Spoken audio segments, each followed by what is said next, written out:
Mad Mike's first successful rocket launch on January 30th, 2014, took place in Winkleman, Arizona. He didn't even believe in flat Earth at that point. It was just to do something, because it was supposed to lead to a TV show with ABC. But after the launch, ABC decided not to air the footage, which Mike said really screwed him. The rocket, called the X2 Sky Limo, a play on Evel Knievel's X2 Sky Cycle, was powered by superheating about 70 gallons of saturated water in a stainless steel tank, which turns to steam and escapes through a nozzle to produce thrust. Mad Mike traveled a total of 1,374 feet, about a quarter of a mile, and longer than Knievel's failed Snake River Canyon jump that Mad Mike originally set out to recreate. One of the parachutes was 20 years old, the other was 23. He bought them used on eBay for $179. He hit the ground at 50 miles an hour after being in the air for a little over a minute. It took him 3 days to recover, and he had to use a walker for 2 weeks. In the documentary, Stakes says, "When Mad Mike hit the ground, I never looked, but he said his balls were black for a month." It may seem like Mad Mike feared nothing, but he was the first to tell you that's not true. "Launch day is an intense day," he told me. "I'm not fearless. Things do scare me." 6 months after the January 2014 launch, on June 20th, Mad Mike and his team went back to the same location for another attempt that was scheduled for June 28th. The rocket accidentally and prematurely launched without him in it, severely injuring the leg of one of his team members, which had to be amputated. We had one launch without me. That was in June 28th of 2014 and almost killed 3 people. Oh, wow. One guy was operated on 11 times. Wow. It blew me down. Because it blew my face off. The problem is with superheated water, and this is the scary part, that power is already made, it's behind you. I've got a 450-degree bomb at 350 psi behind me, and all it wants is one pinhole. And that's all it's going to take. That's all it takes. Because in June 28th of 2014, I'm within an hour and a half of jumping in the rocket in Winkleman, Arizona to do a pay-per-view. We have satellite TV there and the whole bit. And something happens with the rocket, it launches itself. It launched itself. It picked up a guy at 20 foot, dropped him on the ground, compound fractures of both ankles. It blew me to the ground. And I thought it blew the right side of my face off when I was watching it leave the ramp. It went 3,100 feet, still dragging the heating system. It wasn't even at pressure yet. It broke 8 bolts and 2 chains. This is no joke. It is no joke. On one of them that he launched, I wasn't there. And the reason is a lot of times I'd go, "Oh, that's just stupid, don't do that, that's horrible. Oh, well, it'll be okay, you know." He just has that mindset, okay? So he had some guys working with him, Gerald. And not that was important. The guy climbed up on the rocket while the rocket was just about ready to go. And he slipped on the rail. This was back when Mike was doing distance jumps, okay? He was trying to beat Evel Knievel's distance jump. Evel Knievel only went 500 feet in this rocket. Current distance record is mine.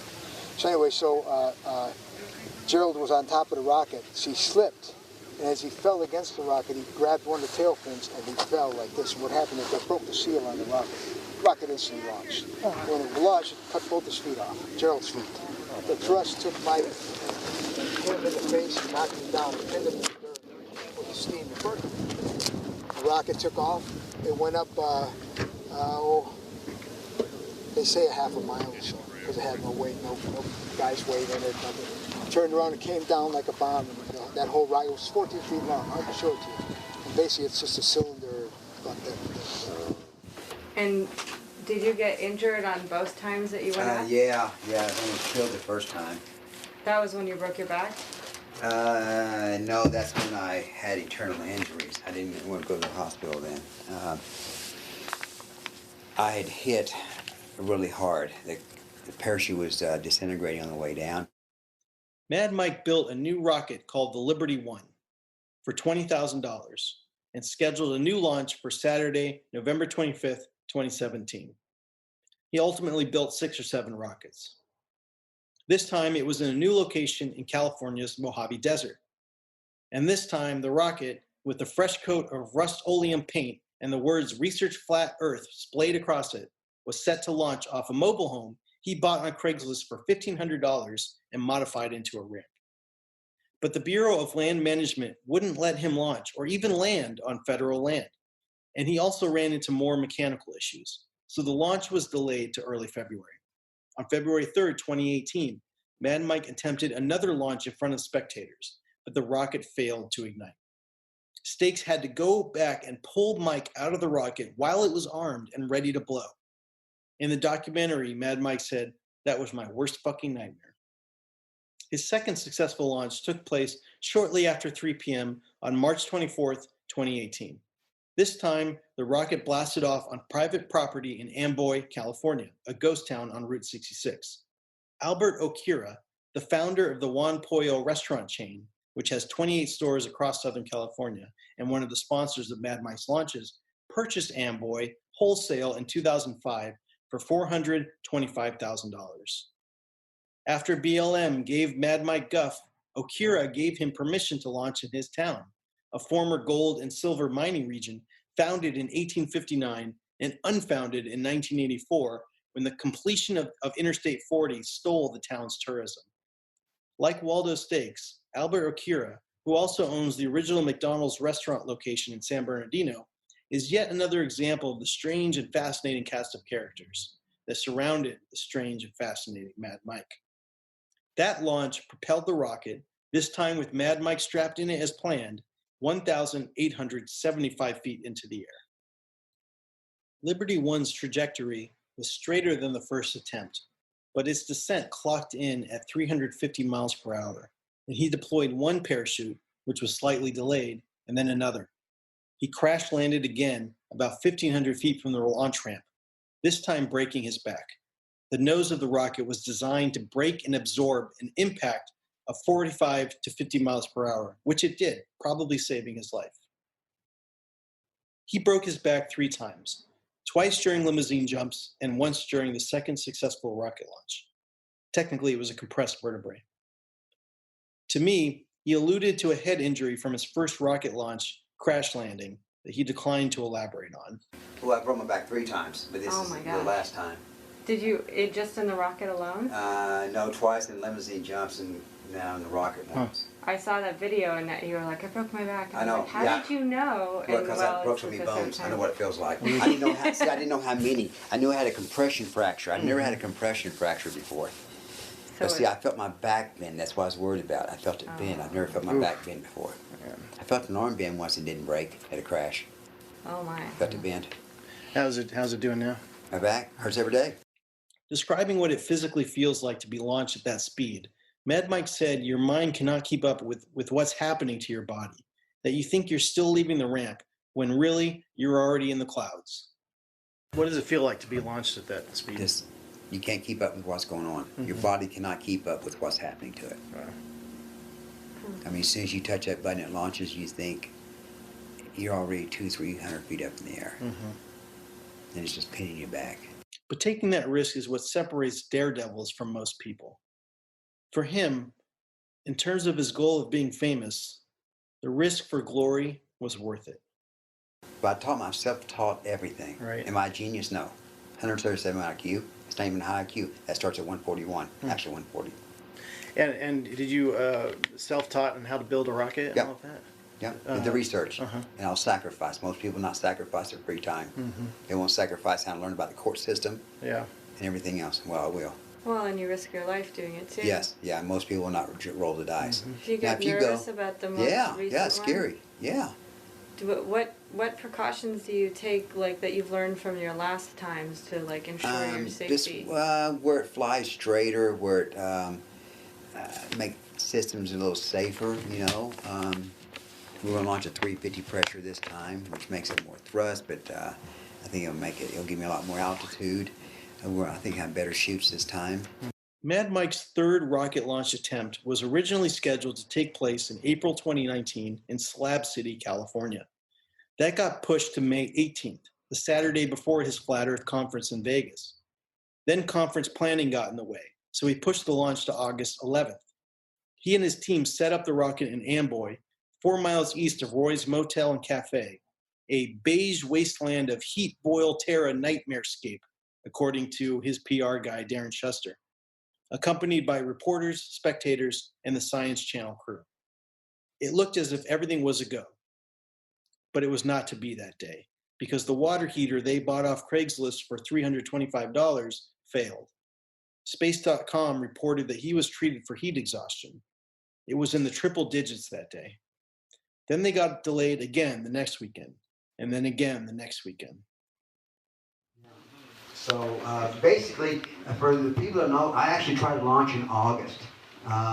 We tried 3 straight weekends in Amboy, which is where I launched back in 2019.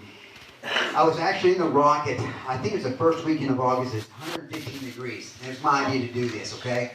We've been heating for 6 hours, and the heat was rising in the rocket through the propulsion system. It heat soaked the whole aluminum cockpit. So when I got in, I told Waldo, it's hot in here.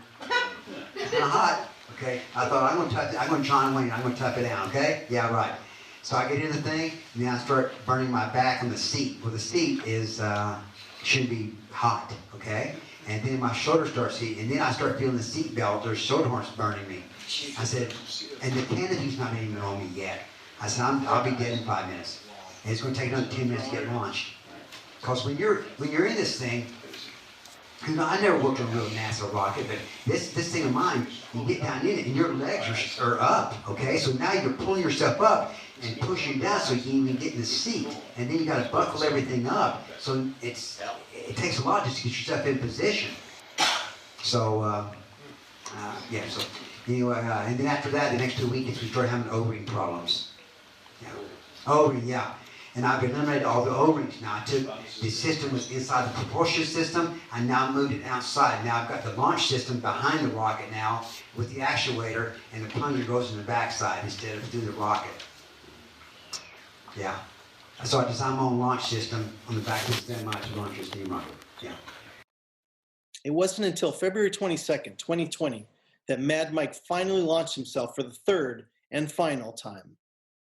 This time, the launch date and location was not widely publicized like previous launches had been.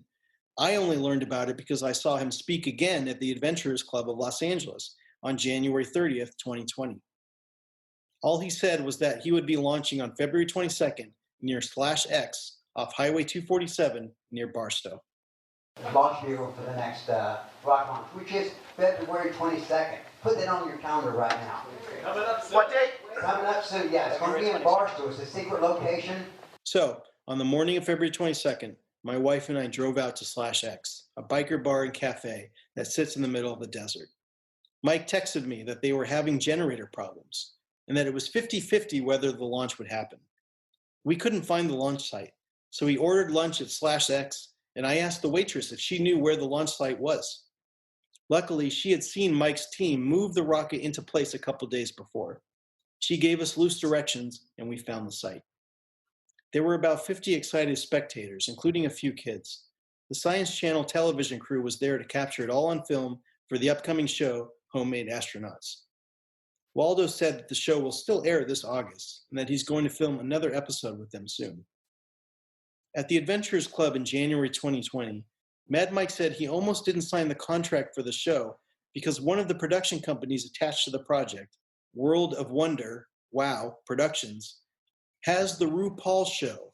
It's just like when we signed a deal, the TV deal with WOW Productions in Hollywood. I didn't want to sign with that company, but because they had the RuPaul show. I have a big problem with that. I told them that, the RuPaul show, okay? I don't like that kind of crap. Mad Mike was a complicated man who was nice enough, but also harbored some outdated views on race and gender. At the launch site, we found Mike right away and spoke briefly to him. He was clearly nervous and pacing around. I asked if he was going to do any interviews beforehand, and he said, "No, man, I'm all covered up." It was a windy day with puffy clouds slowly flowing across the sky over an empty desert.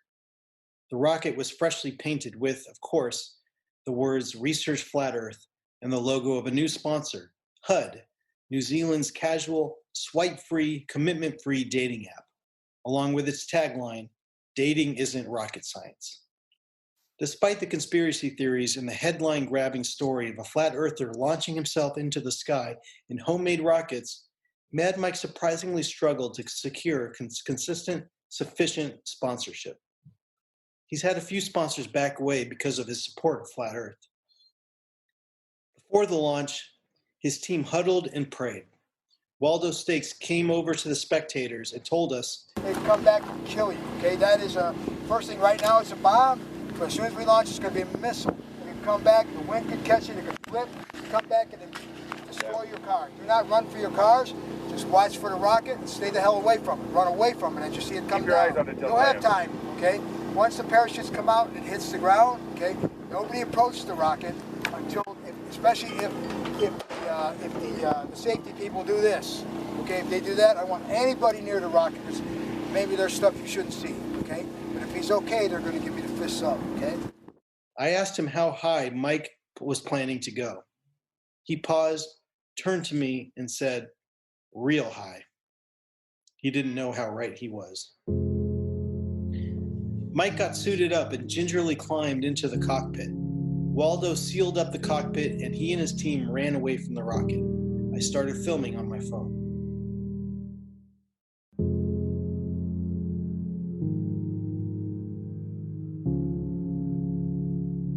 Within seconds, the rocket launched. It looked like it wobbled upon takeoff, and for a split second, it looked like it could shoot in any direction, including at us spectators just 30 yards away. Instead, the rocket shot straight up into the sky.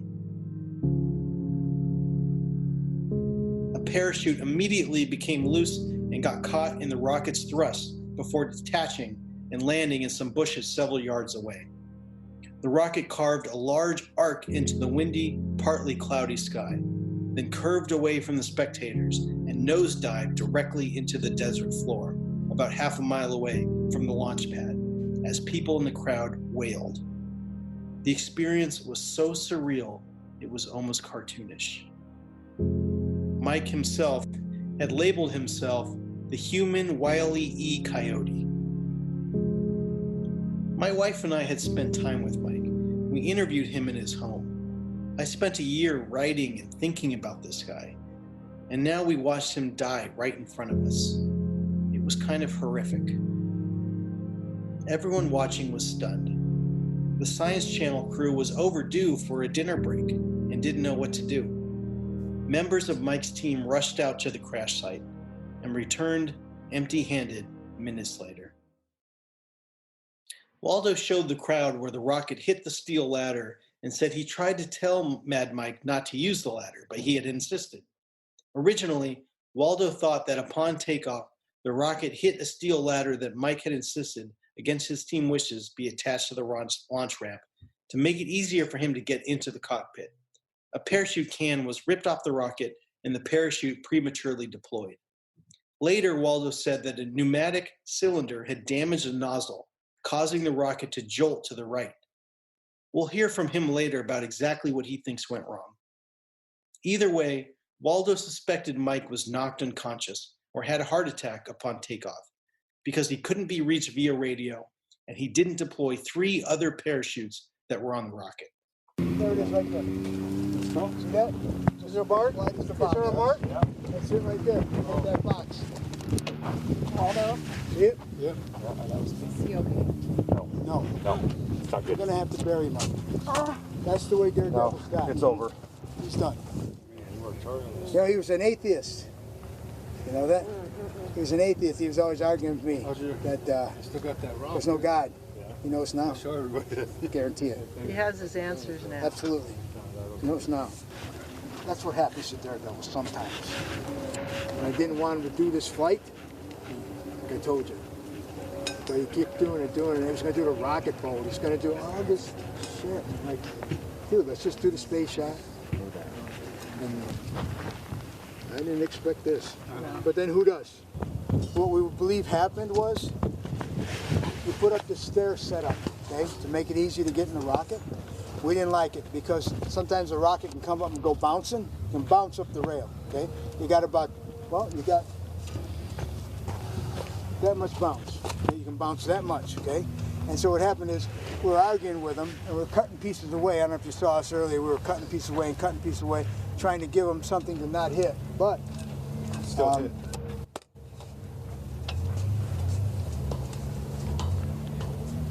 Right here it's scuffed. See? Took the paint right off. See that? Took the paint right off. So what happened is that chute piece that we told them would hit. When it hit, broke the other chute off. The other chute flew away, which one that was, okay, the one with the cans in them. And that, I believe, knocked them out. He was knocked unconscious. Because he had plenty of time. He had 3 other chutes. Wow. We can't find the piece that it hit. And there's pieces everywhere, and we can't get close to it. He had 3 other parachutes. He never tried to throw any of them. So they're still in the rocket. The rocket is. But no, it's all the way across, guys. It's all the way across. And the chute cans are not deployed. So he never tried to throw the chutes. That's a wear mark. So that's what happened. Probably got knocked out. I really don't know. I'm like in kind of like a neutral kind of thing right now. I really, but that's what it looks like to me. Going up. But that's how Daredevils died. We cut that stair off. He's like, "What the hell are you doing? You're ruining my." I said, "Dude, you're gonna hit it. Look." And all the guys are saying, "Look, we got the laser, right? You can see it hitting. It's gonna." No. That's what killed him. That's what killed him. That's why that chute tore off. Yeah. The chute wasn't thrown out. It was tore off. It flew out at that angle then. And then as it arced over, right? He's probably got 1,500, 1,800 feet. We're going, throw the chute, throw the chute. He had 3 other parachutes. He never made an attempt. They're still there in the debris. I don't know why. He hasn't been knocked out.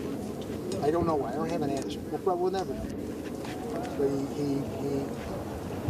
So you had 3 redundant chutes. 3 other chutes on top of the one he already lost. He had 2 canned chutes, a 900-pound chute, and a 1,250-pound chute. He had plenty of chutes. Plenty. I mean, he wasn't going fast enough to flash out, was he? I don't think that was the speed. I think when he hit that railing there, that impact, it's like this thing is going 100 miles an hour in a second.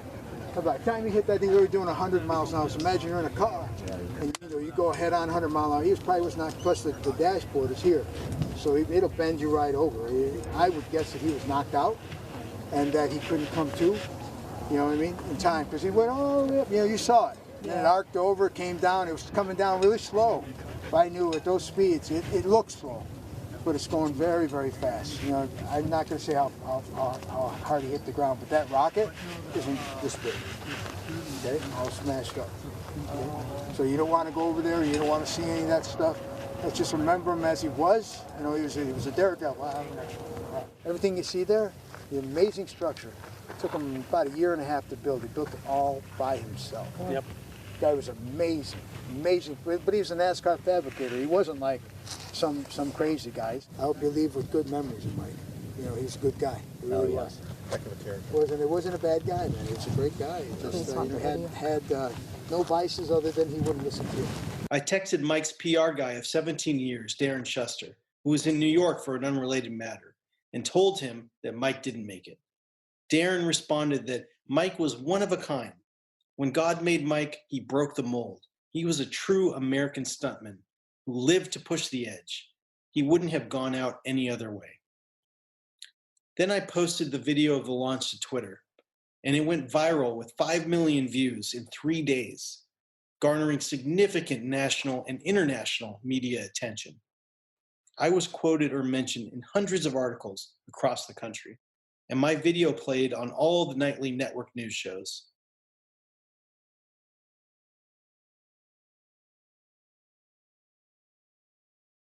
I whittled my 30,000-word opus down into 2 articles, one for the Huffington Post, which is out now, and one for Alta Journal, which is coming out in July.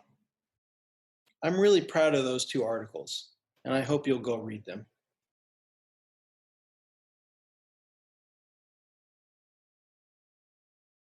Thank you for watching. Stay tuned for new episodes of Well Read every week or 2.